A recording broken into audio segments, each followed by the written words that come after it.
This channel does not promote any violent, harmful, or illegal activities. All content provided by this channel is meant for an educational purpose only. Faridpur জেলার নগরকান্দা উপজেলার পোড়াপাড়া ইউনিয়নের বনগ্রামের তরুণ মোহাম্মদ হাসিব মোল্লা ভয়াবহ motorcycle দুর্ঘটনায় গুরুতর আহত হয়ে বর্তমানে ঢাকার পঙ্গু হাসপাতালে মৃত্যুর সঙ্গে পাঞ্জা লড়ছেন।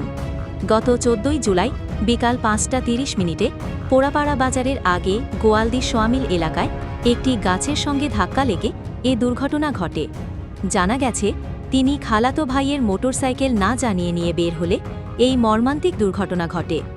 অভাবে পরিবারে জন্ম নেওয়া হাসিবের বাবা জামিল মোল্লা একজন অটো চালক। সংসারে অভাব অনটনের মাঝেই ছেলের এমন দুর্ঘটনায় দিশেহারা পরিবার। দুর্ঘটনার পর হাসিবকে প্রথমে নগরকান্দা স্বাস্থ্য কমপ্লেক্স, পরে ফরিদপুর মেডিকেল, সেখান থেকে উন্নত চিকিৎসার জন্য ঢাকা পঙ্গু হাসপাতালে ভর্তি করা হয়।